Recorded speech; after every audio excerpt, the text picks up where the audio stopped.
Welcome back to What Do You Say with Anna J. I have a second guest in this wonderful series that I've started, and her name is Annabel Stanley. Now, Annabel owns her own vineyard in the Okanagan, and because of that vineyard, it was inspired to use the vines to weave baskets and sculptures. She's a natural artist who lives in the Okanagan right here, and we're going to chat to her. She's from England, so I set up a little cup of tea, Earl Grey. Welcome, Annabel Stanley. Thank you, Anna. Oh, we're not going to spill the tea, we're going to sip the tea. Thank you for coming onto my show. So I just wanted to ask you, I know a little bit about reading about you, but I just wanted to, first of all, let's dive into the sculptures and the art. What was the inspiration that now this is your form of art? Well, of course, an idea never starts at point A, so it goes right back to when I was just a little thing. Okay. I'm the youngest of four, and I'm quite about 5 years younger than my elder sister. So they'd all gone to school, and my mother was trained in horticulture, and we had a beautiful garden. And I would just take my little toys, and I'd take the dogs and everything, and we'd just go off into the garden. And I would gather flowers, and I would always be out in the garden. And which area of England? So this is near Portsmouth. Portsmouth, Sort of okay. between Portsmouth and Winchester, in the south of England, because my dad was in the Navy. Yeah. So, yeah. So you would collect little things, and you would make little installations, or you would create things? I had a doll's house, and I would make little flower arrangements in the doll's house. I would make little nests. I just loved creating with nature. So, because you went to school for horticulture. I did. So then I followed in my mother's footsteps, and I trained in horticulture. And then I actually went to live in France for my middle year for my diploma in horticulture.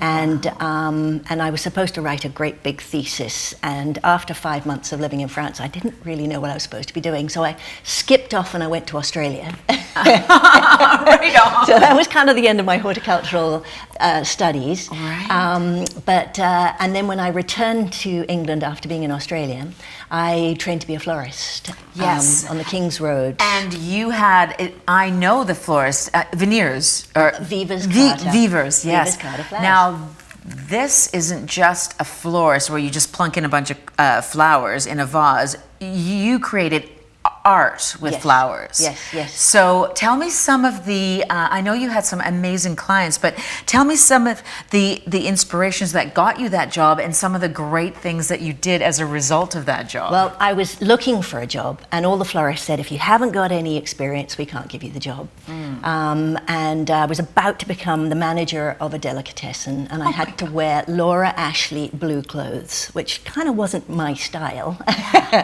And suddenly this girl, Ming Vivas Carter, rang me up and said, I loved the way you use your hands. Could you start, this is on Friday, could you start at 7 a.m. Sunday morning? So I was just like, sorry, I can't be the delicatessen manager. That's over. Yeah. And I started, and it was, I don't know if you remember the Wombles of Wimbledon. Yes. But one of them had become a property developer. So she was doing flowers for them, and she was decorating the whole house. And she sort of said to me, she said, look, I'm doing a fruit and flower pyramid on one side, why don't you do the other side? And I said, but I've never really done anything with flowers before. She said, just do as I do. And that was me for the next 4 years. If I believed I could do it, I was right there doing it. So by the end of it, I was going off to market at 4 a.m. buying the flowers. Yes, we were doing that market. Yeah, it's fantastic. It's moved a few times since. Yeah. But then and then we were doing flowers for Tiffany the jeweler, for Buckingham Palace, for.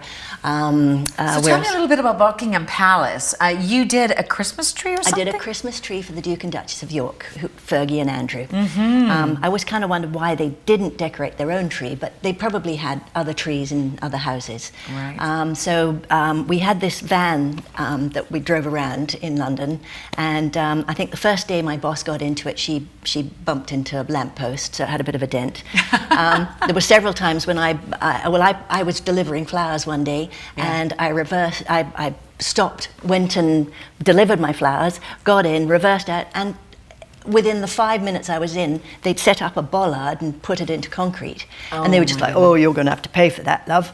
And I'm like, but you've only just put it in. So that's another dent in my van. Oh, gosh. So we turned up at Buckingham Palace with all the beef eaters in their hats. Yeah. And they were just like, oh, no, you go round the back. So we went through the tradesman's entrance. So tell me about the tree. What did you make that set that tree apart from the other ones, the other one in the house? Well, we were shown to their apartment, and again, very just a lovely home. Yeah. Some nice green carpets, lots of sofas with that dogs had obviously all sat all over, and there was the Christmas tree. We bought some of our own decorations in with us, and then they had some decorations from the family, and we just decorated the tree. It wasn't sort of, was it more traditional? Schemed. It was very traditional. It was just, Oh. yeah. So we just decorated the tree, and then we waited to be shown out, and nobody showed us out. So we came out, and we sort of walked down a corridor, and we were found, and they were saying, what are you doing here? And we're just like, we need to get out We need to get out here. So we were escorted back out again, down the back stairs. So you are working as a florist. Yes. You are in England, and then what happens, because I am looking at some beautiful pieces, and I am wondering the juxtapose of vines, baskets, and art to flora. Well, then I married my Canadian husband. Right. And so we lived in Whistler for a couple of years, and then we went to New Zealand, and we thought that's right, that to was make it. wine, Yes. yeah. So then I got into viticulture, and I worked for Cloudy Bay Winery, and then I set up my own flower shop. So it's always been horticulture, viticulture, floristry. Wow. So there I had my own flower shop, but I didn't want stuffy toys or any of those sort of plasticky things. I wanted my shop to be totally natural. So that's when I started weaving. So first of all, each time I went back to see my family in England, I would go and see another weaver of sorts. Okay. So it started with Serena de la Haye in Taunton, and she did these incredible figures running through the fields, like they were sort of, and she was the first artist, I think, to do a Burning Man effigy to be burnt. Down in California. That's why I remember that name. Okay. Yes. And so, so I went, and so she sort of showed me that you probably needed sort of a wire structure if you're going to do something big. So the quail here are inside is actually a wire frame which I make. Okay. And then weave over it, which keeps its shape. Oh, isn't that beautiful? So if you're And these are all vines from the vineyard. Well, actually, these are. This is actually older that I've gathered from up in the Alpine. Oh, yeah. Wow. So the So vine there's- canes, I do big vine cane spheres, but they're obviously quite big. I mean, they're sort of probably the thickness of my thumb. Yeah. So something like that would be too thick to weave a smaller sculpture. Okay. So the smaller you get, say like something like this, which is tiny, obviously you go even smaller again. Okay, and So- what are these made out of? So this is made out of, it's got a few pine needles, it's got some mohair in it. Yeah. I have a wonderful string that I use to give me sort of shape, and a little heart in there too. Oh my goodness. So this is wire-covered, raffia-covered wire, which gives me great sort of, so I can sort of make smaller pieces with it, and I can tie it down. So. And when did you start doing the big pieces and the smaller pieces at the same time, or how? Yes. Well, I always, when I'm carting a great load to some venue, I sort of think, gosh, I wish I could do, miniatures. It'd be an awful lot easier than staggering in. So it depends. Winter time is when I do my smaller pieces because I can't be outside in the snow. Of course. Okay. And this was a particularly snowy winter, so there's an awful lot of time. So I'm either bundled up and pretty cold in my studio, or I sort of move to my kitchen table and I can do my smaller pieces. Now, you were telling me, Yes. you brought this, and I asked you a question about this, and you said that this was like your inspiration. So first of all, will you just tell us a little bit about why, I'm sorry, it's so delicate, your inspiration? Well, I grow Pinot Noir grapes. Okay. So that used to be my main income, but we've had a bit of a tricky year, so not my main income. So this is actually my main income right now. Wow. But I mean, that's farming for you. But as I'm pruning my grapes, I find these little nests, and this is a crested sparrow nest. Oh my God. And in fact, one of them just left his egg behind. Oh, look. I don't know if you can see that, but there is a little egg inside this little thing before you picked it. And everything in there, it's horsehair from the neighbor, it's moss from the trees around, it's the little branches. And this, so that's how you thought of. So then, here I have, when I go out hiking, I love this. I've got the natural dogwood, these are all natural colouring.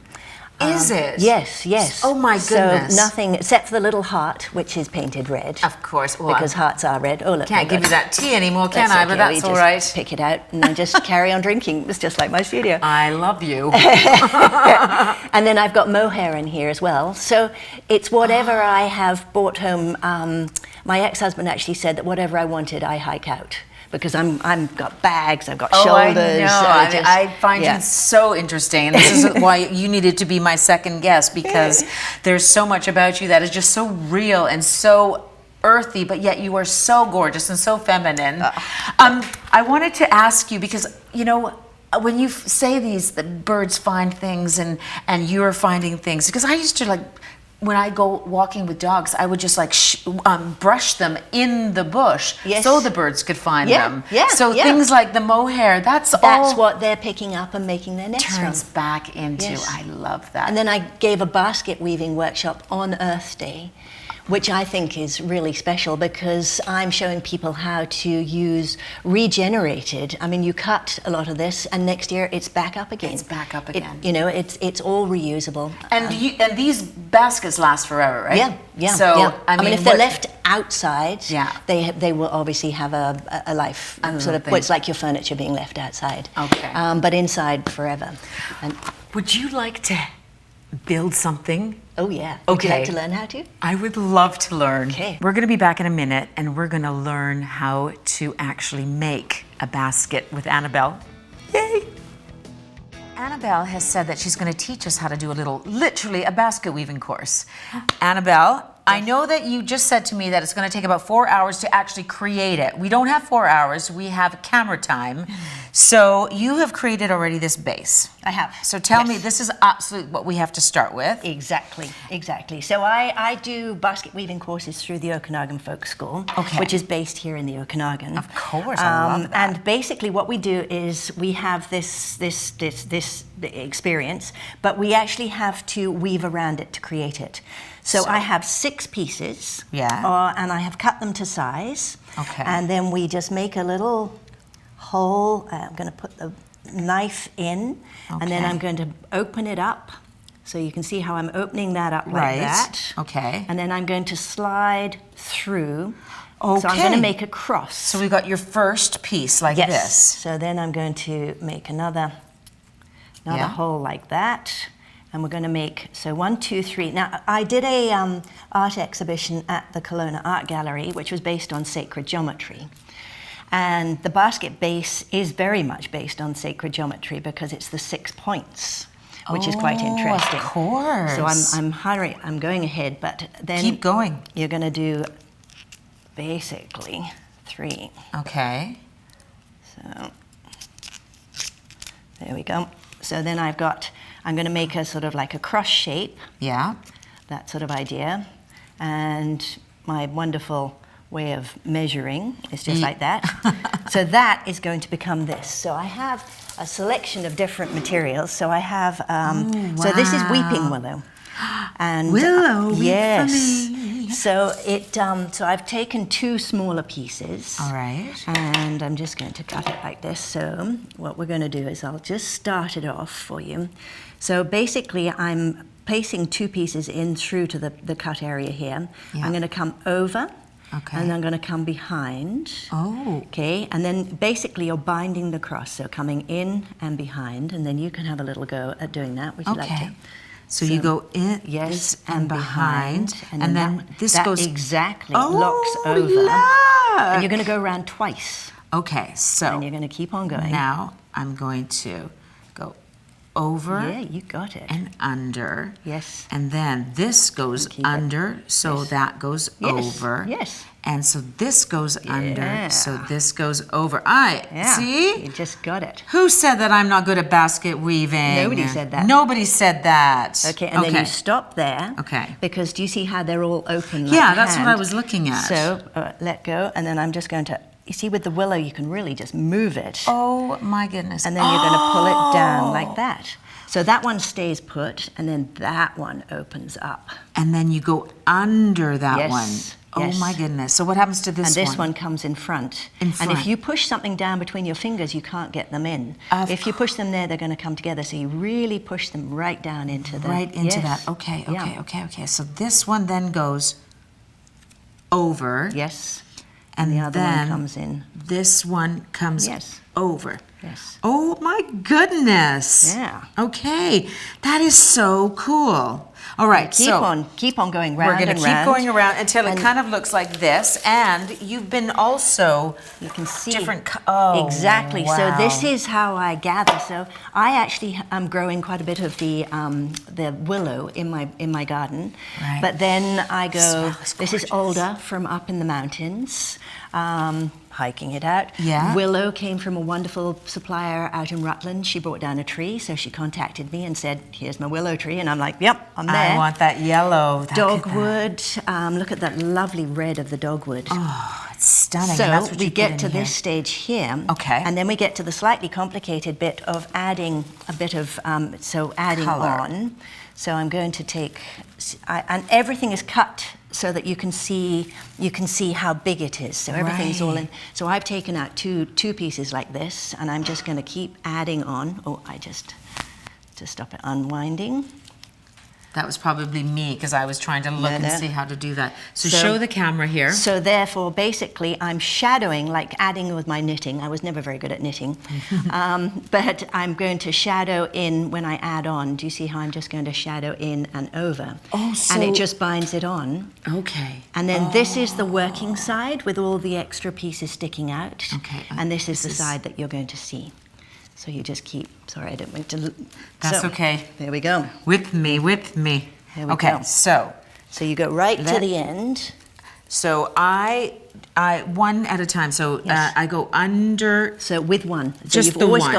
got, so actually I've muddled you because we've got Yeah. 4 going.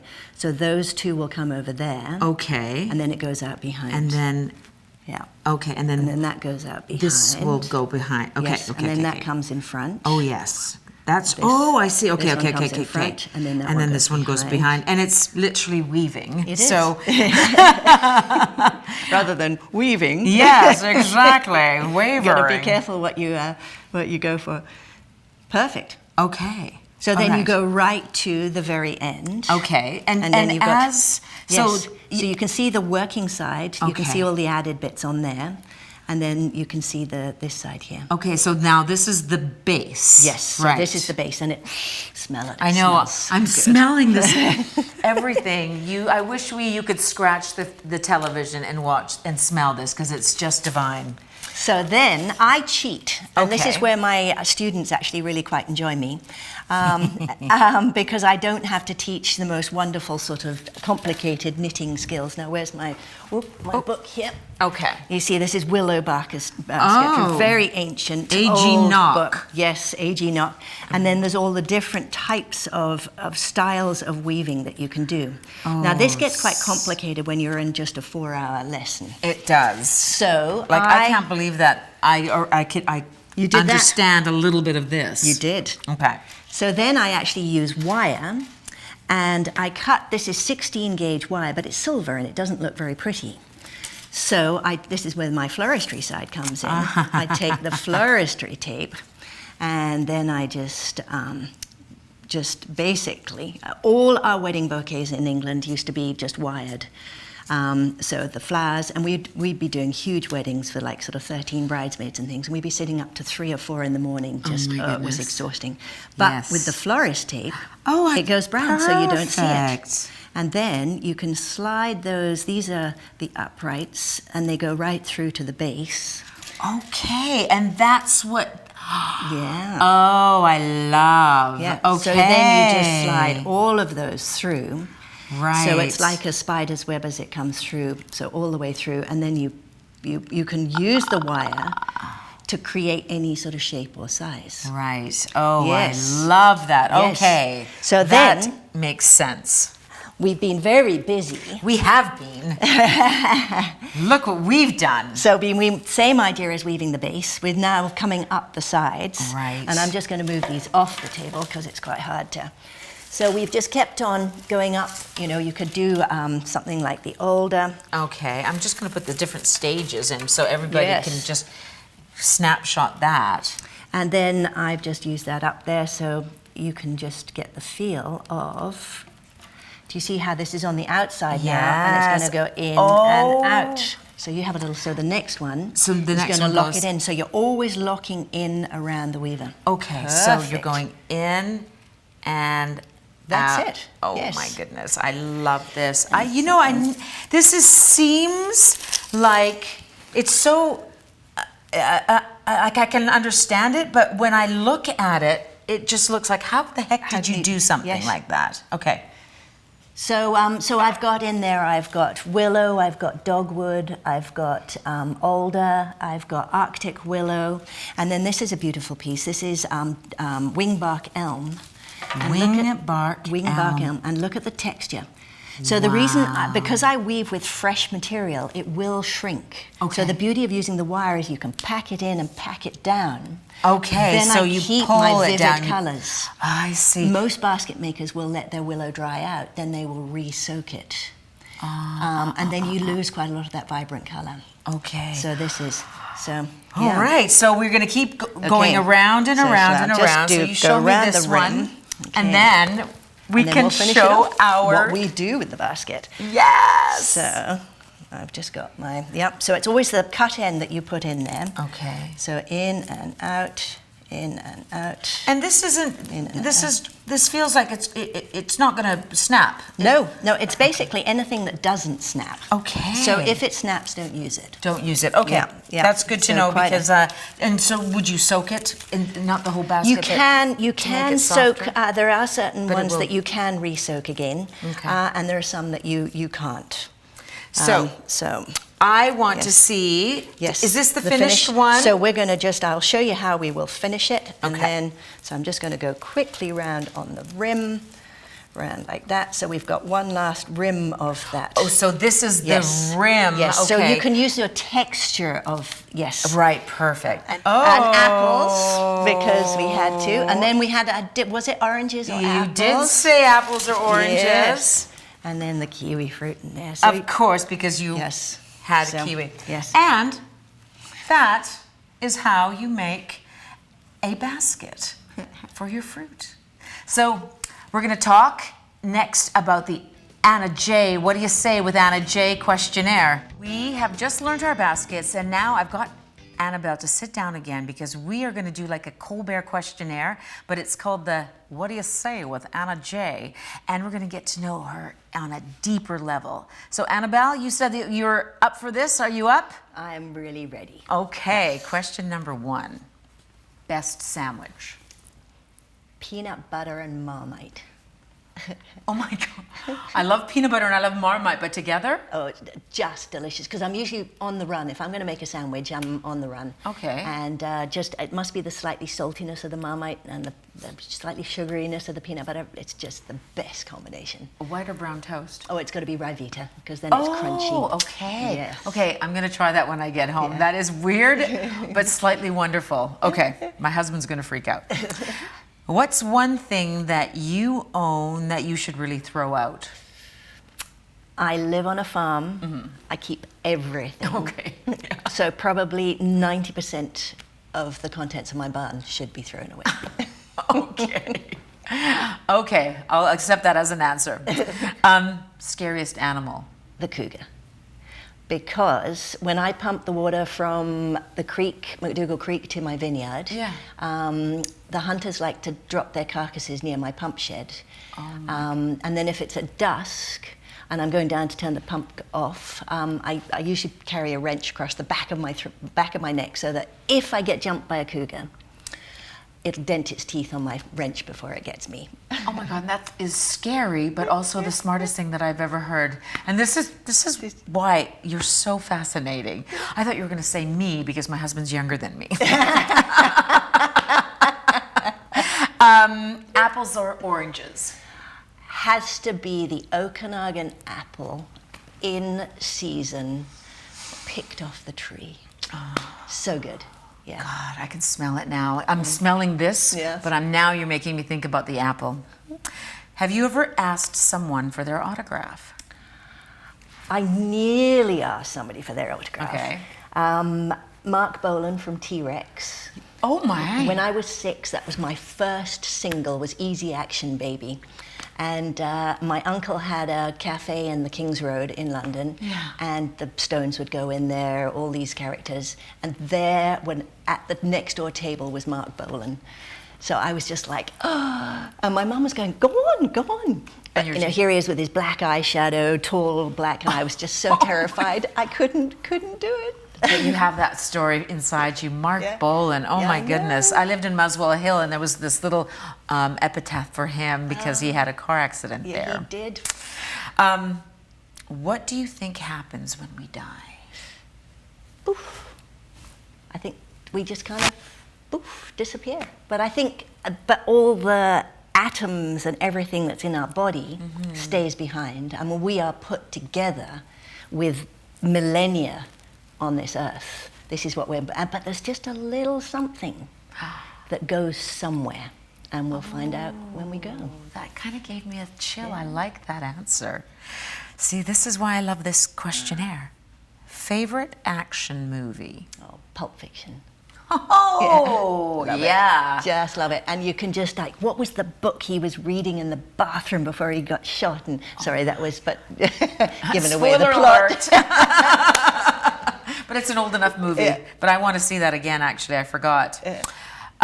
You get one song to listen to for the rest of your life, so what is it? It's like Desert Island Discs, isn't it? I think it would have to be Bohemian Rhapsody, because I can pretty well sing alongside the whole thing. And if I was, if am I on my own on the desert island? Yeah, yes, I don't know. Yeah, I have to sing at full volume like I do in the car. Okay, I want to be on that desert island with you because that's fun. Favorite smell? Roses, a garden rose. An English rose? Yes, that's my middle name. Is it? Yes. Oh, see, I didn't know that about you. There you go. Okay. Least favorite smell? That which my dog makes. Oh, yes, because they find stuff on the go. Okay, flat or sparkling? Sparkling. Oh, good. Sparkling good answer. Most used app on your phone? Probably the camera. Okay. Because I'm always trying to explain to everybody what I've just seen, and I just to put it in a little camera. It's just Oh yeah. Okay. Yeah. Describe the rest of your life in 5 words. Ooh. Life is going to be great. 6. Life is gonna be Life great. is gonna be great. What number am I thinking of? 44. 27. No. Do you think that Kelowna needs a new performing arts center? I think it does. I think as long as art is accessible to everybody, it is the common denomination which brings us all together. Yeah. Your answers are right. Ladies and gentlemen, that is Annabel Stanley. Thank you so much for being on my show. Thank you for inviting me. Everything is What Do You Say with Anna J with Annabel Stanley. Thanks for listening. You take care and have a nice day.